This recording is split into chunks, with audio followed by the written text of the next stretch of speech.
somebody was like, oh my god, my birds are not laying eggs, but I'm giving them feeds, I'm giving them water, I'm giving them medications.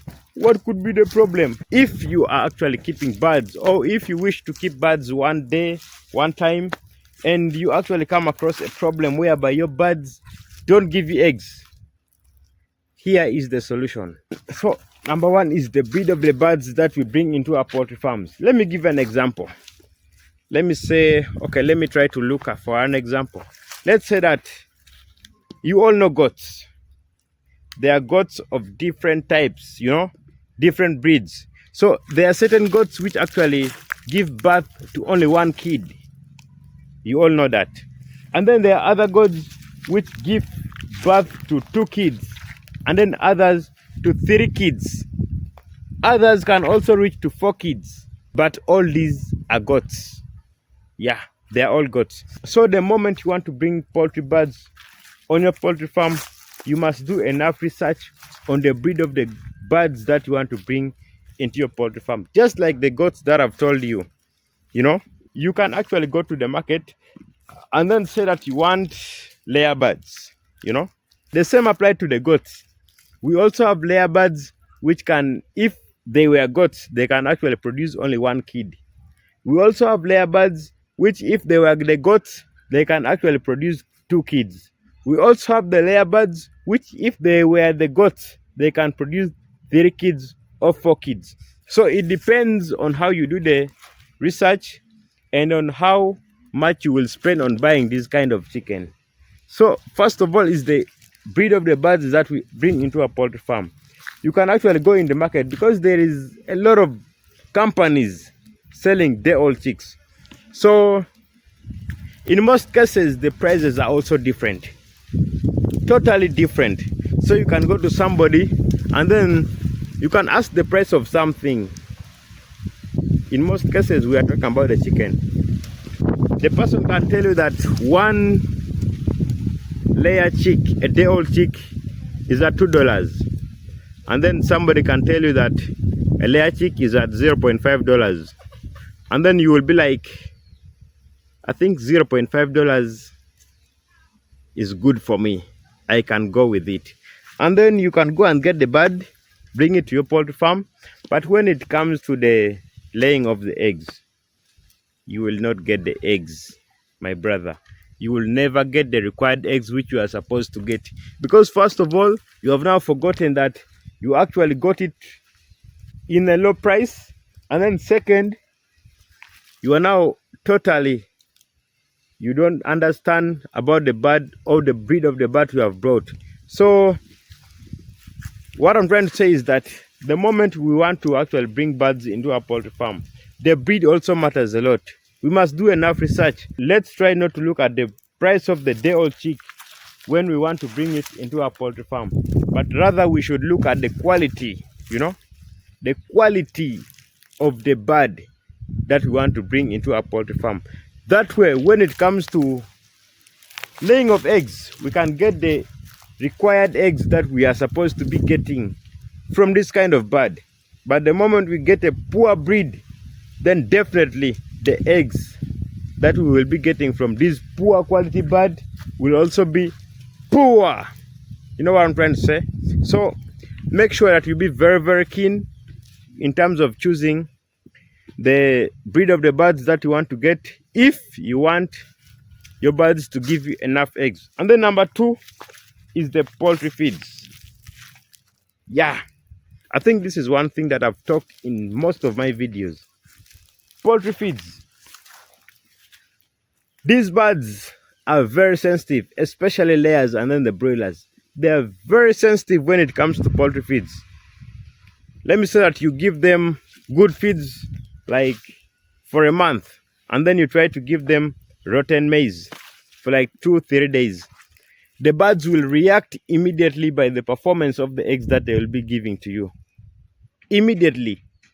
So the birds are really, really sensitive when it comes to the poultry feeds. So you must also be careful that when it comes to the poultry feeds, you must not look at the poultry feeds which are of poor quality, which are rotten maize. Like for instance, when you want to bring maize as the source of ingredients to your birds, you must look for the maize which is fresh maize, the maize which have dried very well, and then you give it to your birds.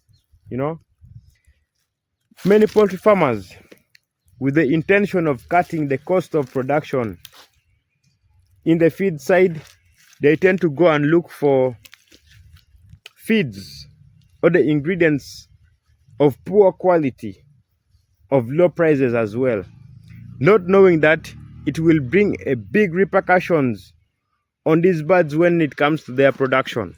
So the moment you want to bring in maize, soya, fish meal, be very, very careful.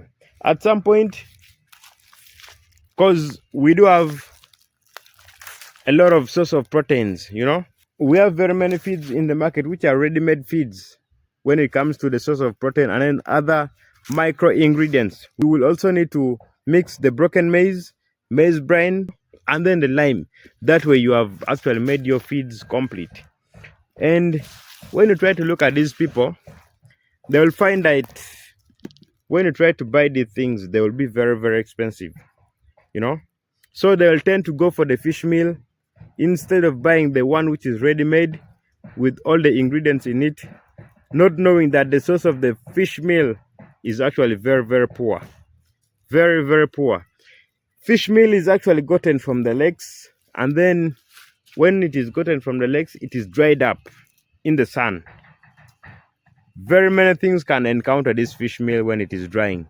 We have wild birds which come and then eat this fish meal. We also have other birds coming to eat this fish meal. So you never know what these birds have come with, you know. Maybe these birds are infected. So the moment they come and then eat this fish meal, the disease will be in that fish meal. So the moment you take the fish meal and then mix it to your poultry birds, that's when all of a sudden you will actually incur a disease on your poultry farm.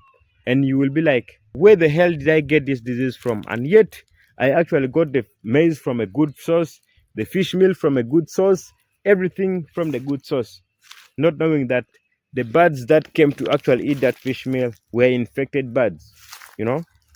So try as much as you can to actually be very keen when it comes to the poultry feeds, and then the breed of the birds that you want to bring into your poultry farm. And then another thing is that the biosecurity of your poultry farm. Guys, biosecurity is one thing that is very, very important. You can take a look at that. We do have a fence in here. This is a poultry fence, locally made with locally available materials, but it is serving very, very well. Guys, I can boldly tell you that ever since we built this poultry fence or this poultry farm, there is no one, absolutely no one, who has tempted to come and then pass from here. You can take a look at the people in walking besides that fence over there. There is a road there besides the fence. I think not even more than a meter. We have a road. But guess what? There is nobody who comes to actually jump into this farm and then, you know, bring any harm into this poultry farm. Why do you think that is happening? Because of the poultry fence that we have made. You know, the poultry fence that we have made has actually made people to fear. It actually brings some fear in some people that want to actually invade the area. So the moment you have a poultry fence, it will actually give you some, you know, some protection from the people that want to come into your poultry farm. You know, this is very cheap, guys. Very, very cheap. Absolutely very cheap. The bamboos, very cheap, and then this one also very cheap. Maybe something which is expensive here is only the transportation, you know, because we had to hire a truck and then it brought all these things over here. But making it, I actually did it myself. The entire of this, I think we were two. We made it not more than a week. It was done. So you can take a look. And this is also big. Very, very big. So if you want yours, you can also do it in one way or the other. That way it can prevent people from coming into your poultry farm. Like I was saying, the biosecurity of your poultry farm is very, very important. Very, very important, to the maximum even. So make sure that the biosecurity is fine. For some of you who don't know, biosecurity, these are measures that are taken to prevent the spread of diseases on our poultry farm. In poultry farming, poultry diseases are spread 80% by human beings. That's the research, and that is the bottom line.